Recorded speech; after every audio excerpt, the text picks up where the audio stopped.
boa noite, amigos do Centro Espírita Vicente de Paulo. Gratidão pelo convite, pela oportunidade de estarmos aqui juntos compartilhando as maravilhas da doutrina espírita, em especial da série Fonte Viva, trazida por Emmanuel através do Chico. Então, um beijo nos corações e agradeço mais uma vez a oportunidade. E a lição de hoje da obra Vinha de Luz é O Povo e o Evangelho, lição 47, e o versículo selecionado pelo benfeitor espiritual Emmanuel está no capítulo 19 do Evangelho de Lucas, versículo 48. E ele diz assim: E não achavam meio de lhe fazerem mal, porque todo o povo pendia para ele, escutando. Então, essa passagem faz parte do item expulsão dos vendilhões do templo, um episódio conhecido como purificação do templo e que está narrado nos 4 evangelhos.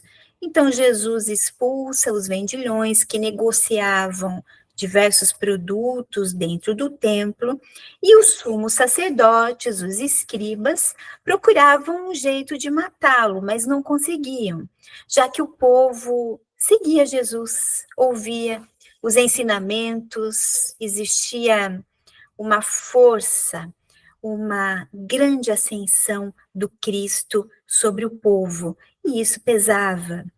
Os sacerdotes, escribas, rabinos se preocupavam em manter aquele controle sobre a população em todos os aspectos, financeiro inclusive, através de impostos, de dízimos, e os necessitados eram desamparados, sem assistência material e espiritual, colocados em segundo plano.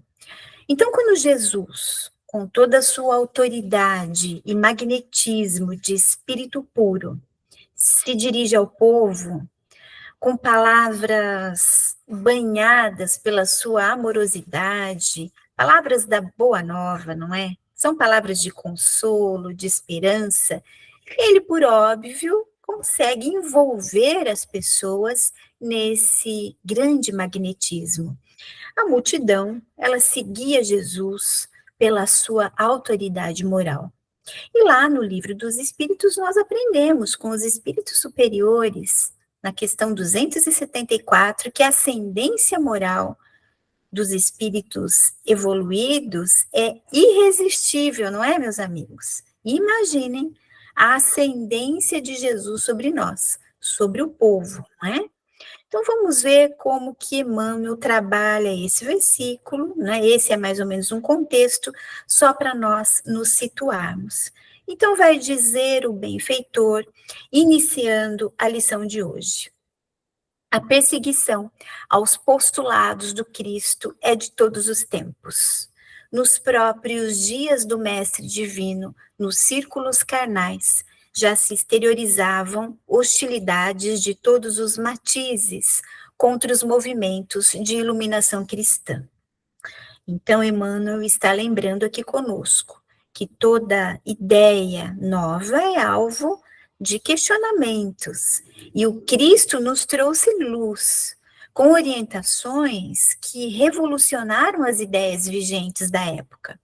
Orientações baseadas na lei do amor, ele trouxe lições extraordinárias no Sermão do Monte, lições de humildade, pureza de coração, brandura, perdão aos inimigos, misericórdia, princípios de equidade, de justiça e, portanto, por óbvio, indo de encontro contra os poderes da época, sendo alvo de bastante perseguição, principalmente pelos poderosos.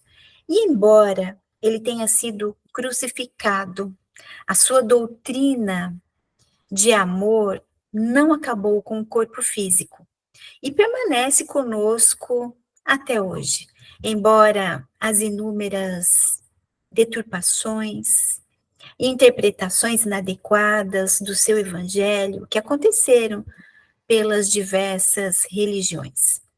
Vamos lembrar que as perseguições mais intensas aos cristãos começaram no governo de Nero. Os cristãos, eles eram acusados de ser a causa de calamidades, e por isso eles eram odiados. Mas eles não eram contaminados na fé. Eles continuavam firmes, com esperança, levando adiante a mensagem do Cristo. Afinal, há aquele magnetismo nas palavras do Mestre. Ele é o governador espiritual do planeta Terra, é um espírito puro, e sendo o governador, todos nós gravitamos ao redor dele, conforme nos diz Emmanuel nessa lição. Ele continua: em todas as ocasiões, no entanto, tem sido possível observar a gravitação do povo para Jesus. Entre ele e a multidão nunca se extinguiu o poderoso magnetismo da virtude e do amor. Debalde surgem medidas draconianas, ou seja, medidas severas, rigorosas, da ignorância e da crueldade. Em vão aparecem os prejuízos eclesiásticos do sacerdócio, quando sem luz na missão sublime de orientar. Cientistas presunçosos, demagogos, subornados por interesses mesquinhos, clamam nas praças pela consagração de fantasias brilhantes. O que Emmanuel está dizendo? Que mesmo em meio à ignorância, os prejuízos produzidos por vários sistemas, mesmo assim, nós somos atraídos para o Cristo.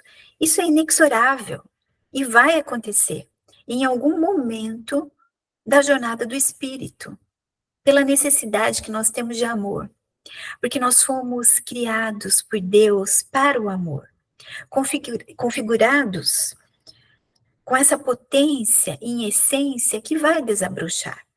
Então, Emmanuel, ele cita os prejuízos da religião dogmática, com o sacerdote que não cumpre a sua missão de orientar a busca da espiritualidade, da conexão com Deus, dos valores espirituais.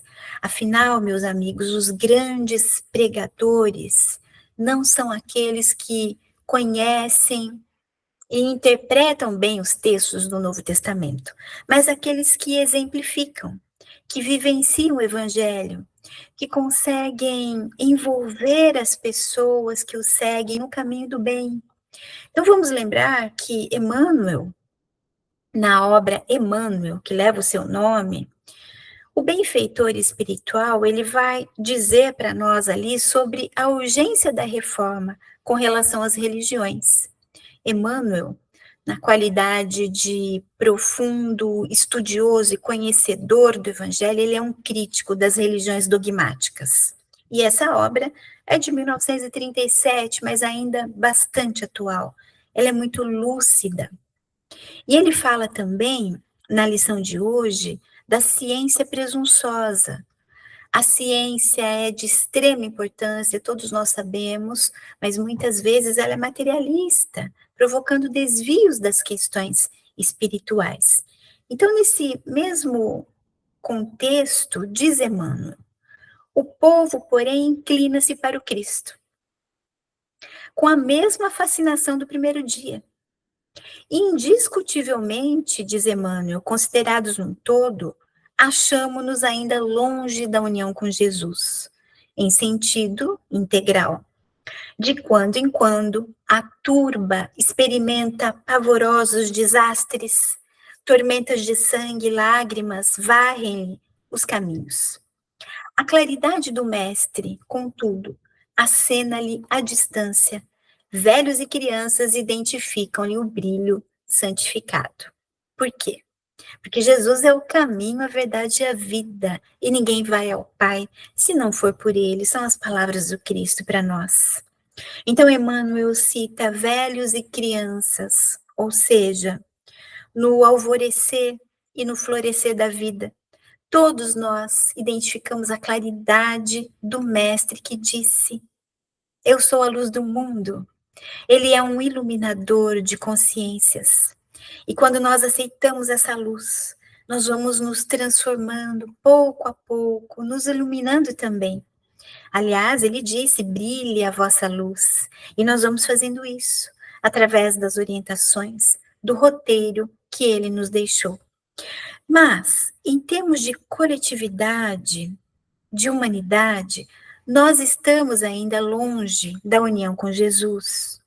Nós estamos sob a tutela do Mestre, ele é o dirigente espiritual da Terra, mas nós não estamos em comunhão de pensamentos com esse espírito evoluído, porque somos almas ainda imperfeitas, com sombras, não vivemos o amor na sua integralidade, ainda estamos aprendendo sobre esse amor, fazendo alguns ensaios, isso é muito natural.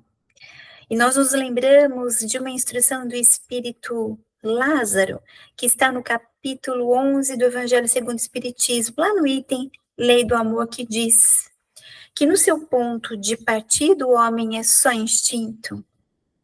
Mais avançado e corrompido, só tem sensações. Corrompido pelo quê? Pela matéria.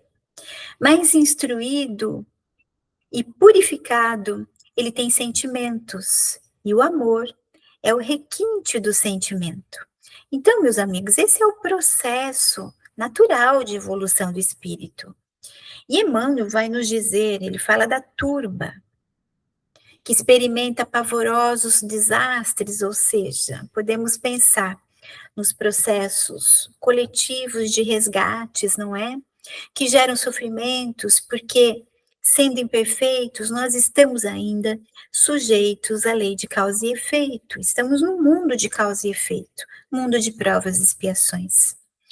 Nesses momentos, esses momentos dolorosos, se forem bem vivenciados, sem revolta, se tivermos como base a fortaleza do Evangelho, teremos esperança e consolo.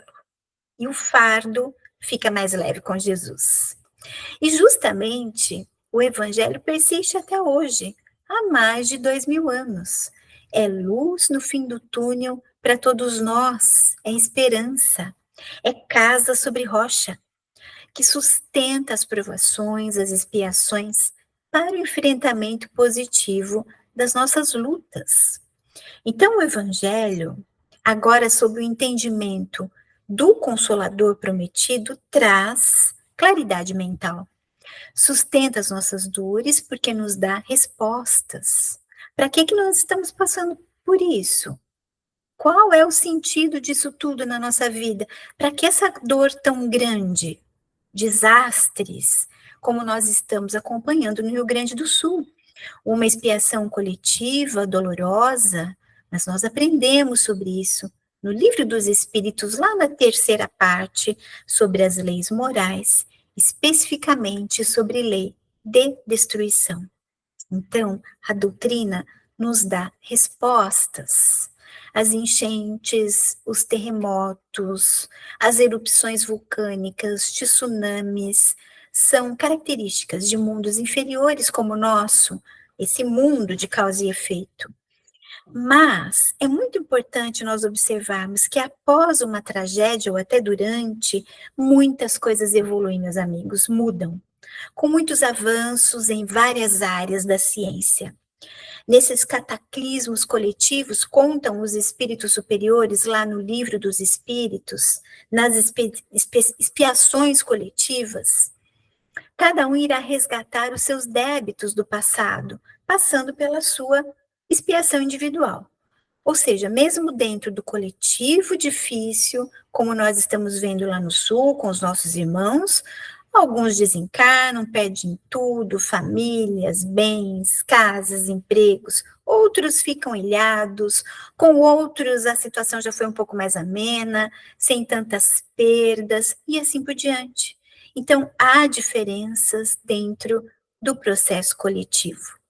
Esses fenômenos, embora difíceis, eles representam um fator de evolução moral e intelectual, porque favorecem o desenvolvimento das inteligências diante dos desafios, das adversidades. Importante nós termos isso em mente. Com certeza, após essa tragédia, muitas coisas vão melhorar, em termos ambientais e de proteção contra as enchentes dos rios. E no meio disso tudo, dessa calamidade, ao estímulo para o desabrochar dos bons sentimentos, das virtudes. Que virtudes que nós estamos observando nesse momento terrível no Sul? Resignação, solidariedade, resiliência, fraternidade e tantas outras. As pessoas se unem em solidariedade, como nós temos visto no Brasil todo e em outros países que estão auxiliando nessa tragédia sem precedentes no Rio Grande do Sul. Então, os flagelos destruidores, contam os espíritos para nós, mudam o estado de uma região, mudam também o comportamento das pessoas. É um impulso ao progresso mais rápido. E nesses processos extremamente dolorosos, a doutrina espírita é fundamental na ajuda, porque nos auxilia a entender as orientações de Jesus, que ressignificam a dor, não vem tirar a dor, mas orientar como passar bem por elas, tirando os aprendizados necessários, adotando uma postura de superação, de enfrentamento positivo da vida. A consolação de Jesus, meus amigos, nos liga muito ao dever, à responsabilidade, com a consciência de que esse sofrimento passa e engrandece a nossa alma. Não há sofrimento que dure para sempre, tenhamos essa certeza. Essa é a claridade do Mestre que devemos alcançar. Então, Jesus é o Cristo planetário, com seu magnetismo de espírito puro, enfatizado na lição por Emmanuel, que estará conosco todos os dias até o fim dos tempos, está lá no Evangelho de Mateus. Estamos sob a supervisão do Cristo. Isso não é pouca coisa. Estamos sob a sua supervisão. Estamos longe dele, entre aspas. Nós que estamos longe, mas ele está conosco, por conta do processo evolutivo que caminha lentamente, e isso é perfeitamente natural. Emmanuel vai nos dizer em outra obra que a cristianização da humanidade ocorrerá após processos dolorosos de renovação social e moral. Isso faz parte. Nós acabamos de sair de um mundo primitivo e estamos na segunda categoria pedagógica evolutiva dos mundos, né? Provas e expiações. Mas o Cristo também disse algo bastante importante. Ele disse que haverá um rebanho e um pastor. Está no Evangelho de João, lá no capítulo 10, versículos de 14 a 16. E Kardec comenta na obra A Gênese, lá no capítulo 17, que Jesus claramente anuncia que os homens um dia se unirão por uma criança única.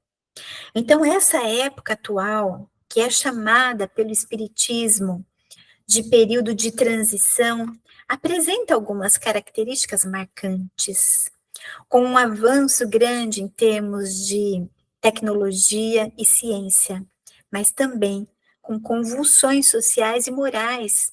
Nós observamos muitos contrastes, mas são condições que irão se acomodar aos poucos, conforme dizem os espíritos na obra A Gênese.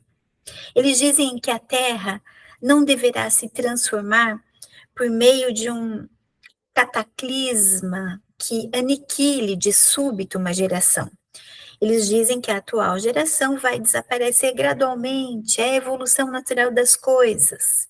Portanto, nesse período de transição, é como se nós estivéssemos, vejam se vocês não se sentem assim também, no olho do furacão, fazendo um paralelo com a nossa evolução que acontece em espiral.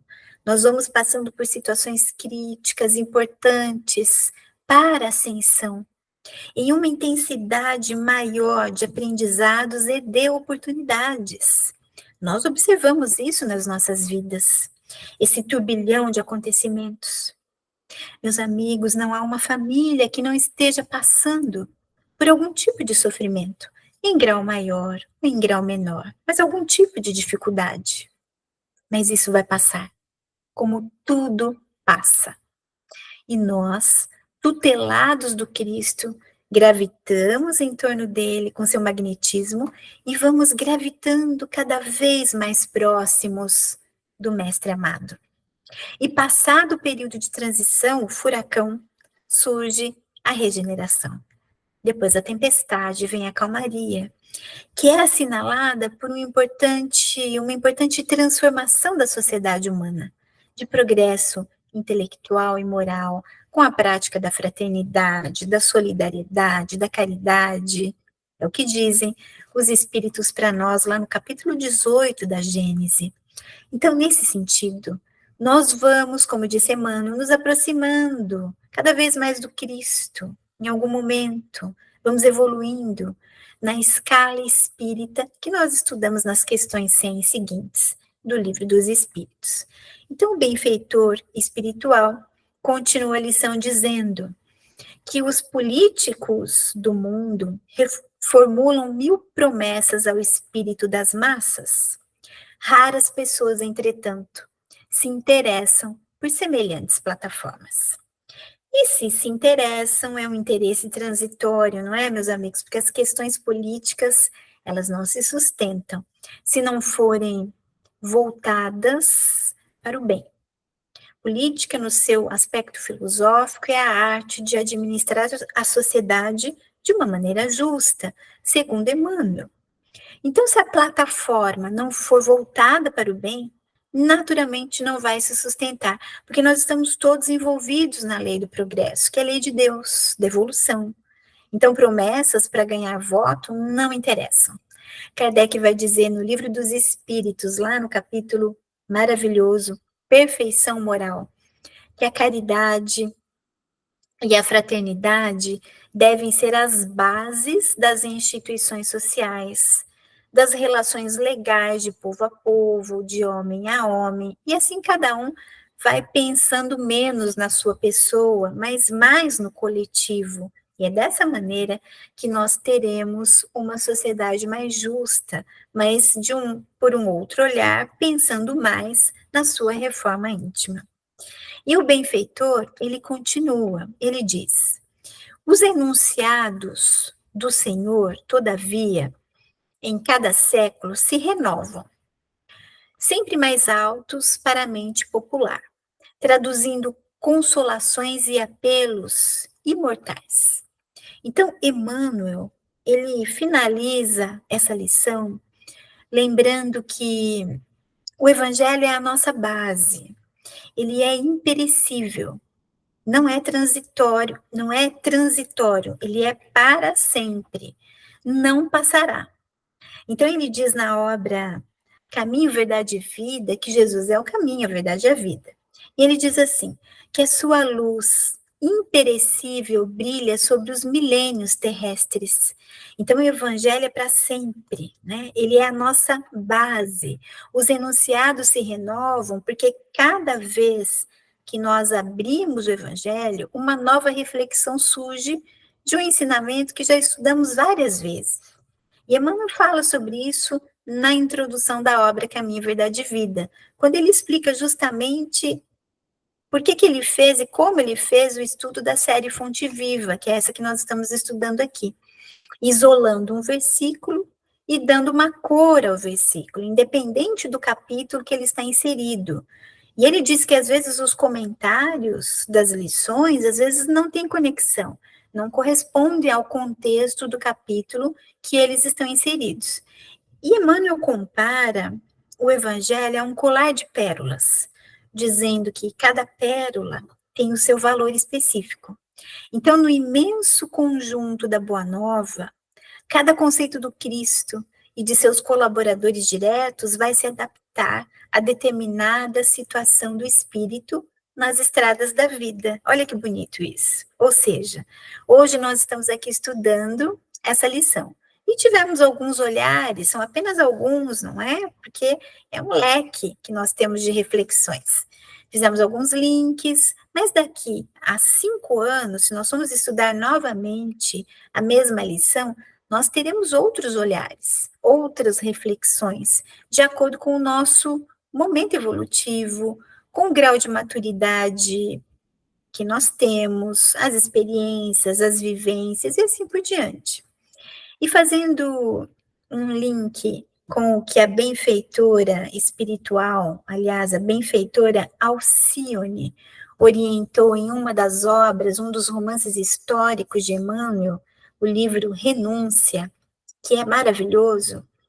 Ela nos ensina a estudar o Evangelho e diz que o Evangelho é um caminho ascensional, cujo fim nós não poderemos atingir legitimamente sem o conhecimento e a aplicação de todos os detalhes, todos. Ou seja, o menor pensamento, fala e ação, todos devem ser evangélicos.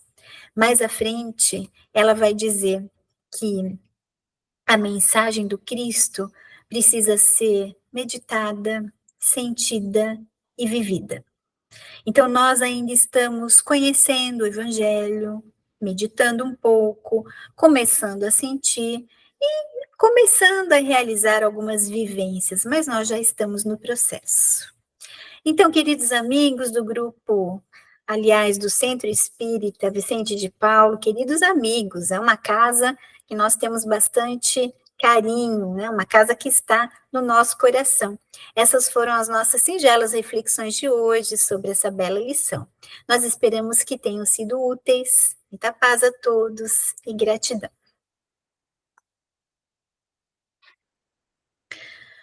Dando continuidade, aproveitando então esse clima evangélico, onde nós estamos aqui entre amigos, vamos elevar os nossos pensamentos e dizer: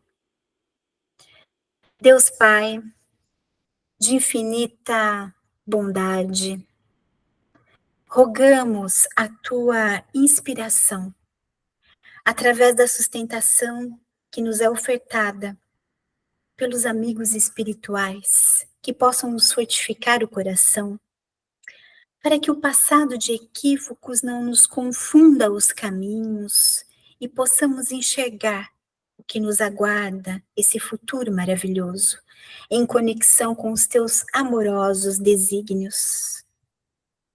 Mestre amado Jesus, Senhor de nossas almas, estamos aqui reunidos em teu nome e sentimos a tua presença entre os benfeitores espirituais que nos visitam nesse momento. Mestre, necessitamos do teu amor, divino amigo, para aquecer os caminhos que traçamos. Amigos queridos espirituais que estão conosco, recebam o nosso mais sincero pensamento de gratidão pelo amparo que nos é ofertado diariamente em todos os momentos das nossas vidas. E nesses instantes em que estamos todos conectados em um mesmo objetivo e intensidade de sentimentos, unidos em pensamentos na proposta amorosa do Cristo, vibremos, meus amigos, luz, muita luz. Vamos mentalizar luzes intensas, luzes que carregam fluidos de saúde, de paz, coragem, paciência, resignação, cura das nossas almas e nos envolvem a todos.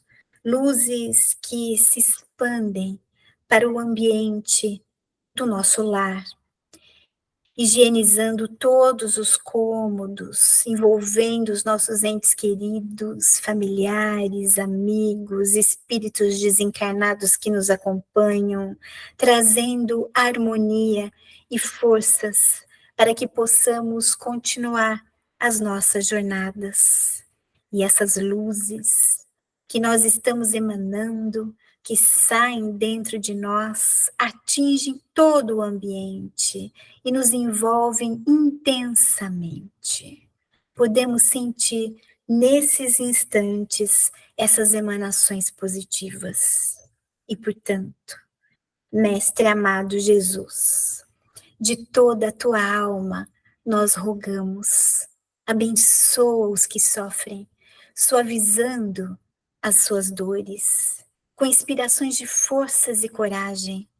Graças a Deus te damos, Senhor Jesus, e sentimos a tua presença através dos intermediários do bem que estão conosco, por todas as bênçãos que sempre recebemos, mas muitas vezes não percebemos.